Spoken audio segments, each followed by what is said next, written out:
What's good, YouTube? It's your boy Jaron Fit, representing that Pump Chasers Grind for Life. Man, today's video, man, is gonna really be just me talking to you guys, man, and really just getting to know you better, man, and you guys get to know me, man, and just kind of, man, really just talk to you like I'm sitting on the front porch, man, because that's, you know, kind of person I am, man. I'm a real personable person. I don't like to talk, you know, above anybody, you know what I'm saying, talk down, you know, just talk direct to you like a person, man. And like I said, just tell you guys about myself if you don't know anything about me and how I really got started, you know, doing this, fitness, bodybuilding, etc., etc. So, I mean, I'm not going to go back to 40 BC and tell you about everything when I was 2, 5, 6, 12. You know what I'm saying? I'll get to the important shit you care about. You know what I'm saying? The fitness aspect of it and what got me into the fitness industry, okay? And I would say, man, I kind of really, I mean, I always worked out, you know what I'm saying? You know, football, shit like that. You know, I did wrestling, did a little bit of boxing. Actually, funny the story is people think I box. Actually, I'm a wrestler, man. I actually wrestled. And I picked up boxing extremely later in life because, I mean, I really didn't want no motherfucking man grabbing on me and sweating on me, you know what I'm saying? But that's another story. So I picked up boxing later in life, more so for conditioning, because that's my favorite kind of cardio, but it's also a sport I love. But anyway, let me get back to, you know, my fitness journey.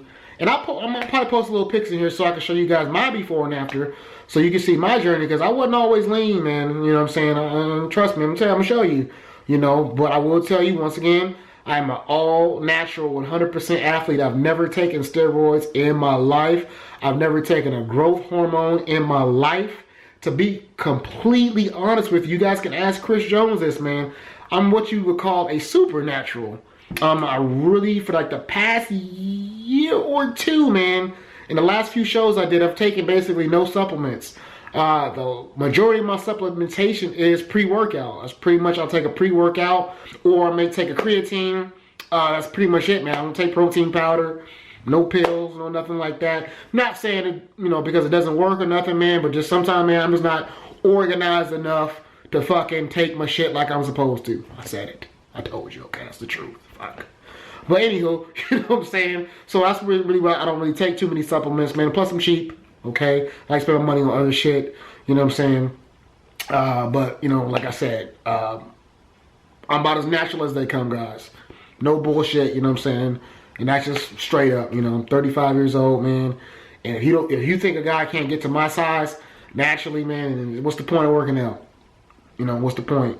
But anywho, my real true fitness journey started maybe about, I would say about 5 or 6 years ago. And really it started after I got divorced. You know what I'm saying? You know, after you get divorced, you go through like a little period of depression. You don't know what you want to do with your life, you know, because it's such a drastic change for you. And I chose, instead of being negative and going out to party, that San Fran hat looks real nice too, by the way. Like I said, instead of going out to party and shit and do negative things, I decided to go ahead and get ripped. You know, and just really get into bodybuilding. I always had a passion for it. I always put bodybuilding off because I always knew I could do it later. Because like I said, I always lifted, so I always had the frame of it, just wasn't lean. And so what I did was I went on like a, let me rewind that. Actually, that's not how it went. I got divorced, right? After I got divorced, believe it or not, man, I completely ruptured my Achilles tendon. Okay? And so I was very, very fearful of getting fat. You know what I'm saying? I didn't want to be that dude who was once in shape, you know what I'm saying? And then all of a sudden he got a pot belly looking fat and telling people what he used to look like. Didn't want to be that dude. So I went like on a contest prep diet, you know, trying to get lean. And it went pretty well. You know what I mean? And then after, you know, I got lean, I was like, oh shit. The funny thing about when you get lean is sometimes the muscles you thought you had don't exist when you get lean. So that's when you get to really see what your body is. And so I start building my physique from that point on. You know what I mean? I start, you know, adding size, trying to build up certain parts of my body and things of that nature. You know what I'm saying? And I did that with a ruptured Achilles tendon. So for about a year, I wasn't even able to train my legs, so I primarily focused on my upper body. And that necessarily wasn't a bad thing, because being a shorter person anyway, 9 times out of 10, you're going to be bottom heavy or carry your weight in your legs anyway. So you pretty much, you don't really ever see a short dude with skinny legs, you know what I'm saying? It's kind of, you know, how it goes. So I really worked on other parts of my body, chest and back, primarily being the main things, because those were the weak parts of my physique. And being that I couldn't train my legs, all I could do really was chest and back and pull-ups. So I really couldn't really lift weights, so I did a lot of and push-ups. I did a shitload of pull-ups and push-ups at my house, you know what I'm saying? And I did that to get lean. That's when I got lean, you know what I'm saying? I'll post a picture too, so you guys can see, because motherfucker, I was not always cut, trust me. I had plenty of bad habits. I used to get drunk all the time. I was partying, hanging out, kicking it, doing what it do. So it wasn't always like this, you know what I'm saying? I went through a drastic change, you know, with the divorce. And so that's when I chose to be positive and, you know, work out and things. Okay. After I got cut and everything, I was going to the gym, you know what I'm saying, doing my thing. And the funny thing is, man, I did like my first show and I trained myself. I've never had a trainer, never had a contest prep coach, shit like that, you know what I'm saying? You know, that's a whole other video. I never had a contest prep coach. I never had anybody, you know, help me prep. I did it all myself, so any pictures or videos you see of my shows and contests, I did that. You know what I mean? I never really had a training partner. You know, it's just what it was. Just now I start really working like with somebody like Chris, other people, individuals, and a few other people. I just like to work out alone. But so I start working out with somebody, and like I said, so after I did my show, the funny thing is, I got sponsored. And I was a paid sponsor, and I was making really, really good money, so well that I really didn't have to train anybody anymore. I'm not gonna say who sponsor was or nothing like that, but I didn't train people no more. So I was kind of just, man, I would just go to the gym, you know what I mean, work out, and that was my job. I had to work out and just fucking pose and post pictures and stuff like that. I didn't know about trainers on YouTube. I didn't know anything about that. I was just, you know, going to the gym. I didn't talk to anybody at the gym. I don't want to say I was antisocial, but I wasn't there. I wasn't there to talk. You know, I wasn't there at the gym trying to make friends. I was in the gym trying to get it, you know. But unfortunately, you know what I'm saying, that after my sponsor went away and the money went away, you know what I'm saying, I was like, oh shit. You know, Bank of America wants that mortgage, guys. They're not hearing it. You know what I'm saying? So I had to find out how to start training and doing things of that nature. And that's when I kind of stumbled upon the whole YouTube aspect of things, you know. And Chris Jones, somebody put me on the Chris Jones. The funny thing about, they put me on the Chris Jones when I used to live in Georgia, because I used to be, when I did talk to people in the gym, people were like, oh man, you're pretty fucking funny. You remind me of Chris Jones. I was like, well, who is that? And I looked it up on YouTube, and I was like, holy shit, this guy is funny, you know what I'm saying? So I would watch his videos, because he was doing things, because I knew about bench press and shit like that, chicken breast. But man, listen, man, I'm gonna keep it 100, man. Nobody was talking about the hoes, man. Nobody was talking about that, you know what I'm saying? And that's what drew me to what Chris was doing, to YouTube, you know what I'm saying? Because I felt like a lot of people were corny. Flat out just corny, man. You know, fucking bench press, squat, blah, blah, blah, chicken. I don't care about that shit. So that's what got me, you know, to transition over into, you know, doing YouTube and social media. Also, it was a way to help more people. You know, social media is a way that everybody gets to see you, man. So that's kind of how, you know, all this got started, you know. And so back to the injury and whatnot. So my Achilles tendon was ruptured, you know, and I still train, guys. There's no excuses, man. You know, sitting there with a busted Achilles tendon, man, you know, still fucking getting it in, man. You know, and that's when I seriously fucking made gains with one fucking leg, you know, walking around on crutches, man, not being able to do it. And I wasn't able to leave my house because I stayed on the bottom floor, you know what I'm saying? So I had to go up a whole lot of stairs and whatnot to leave my house, and it was wintertime and things like that. So I just really, for me to leave my house, it took like an hour for me to get everything I had to and leave the house. So I left the house as little as possible. So I got in the best shape. I got in that shape at home, you know. And then after I was able to recover, you know, then I was able to start training my legs, you know, other body parts, and that's when I did my first show. You guys can look that up too. It was like in 2011, if I'm not mistaken, NPC. And so I did well. I got second at that show, you know, and then so I kind of was okay, you know what I mean. And then, you know, I won't get into the politics of bodybuilding. Holy shit, that is a whole nother video, you know, that I don't even want to go into. But I didn't do as many shows as I could have, because for other reasons, man. For that reason I just alluded to, without going into much details. And then later, you know what I mean, as you guys know, my eye, you know, I was prepping for a show, and my eye was fucked up.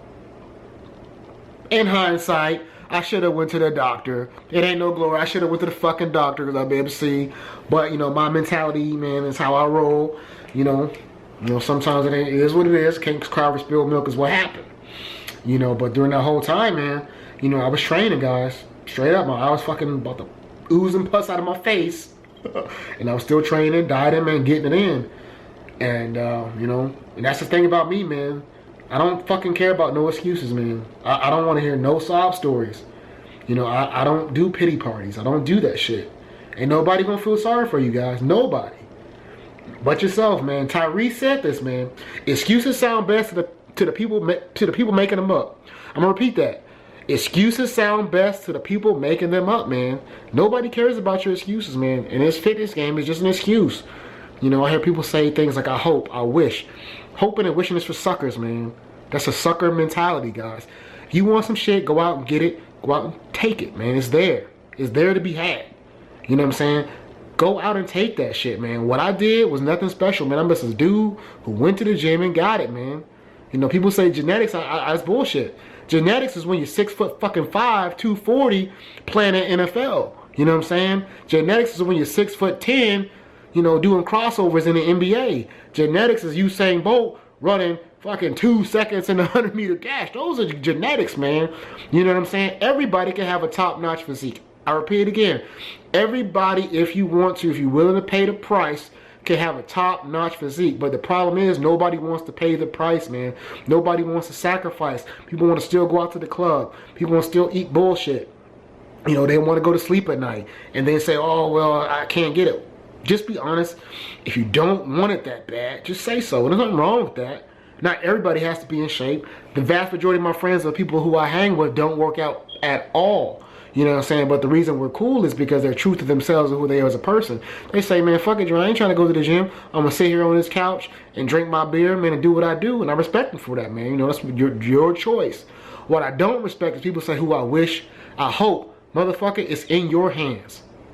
Nobody is nailing you to the couch.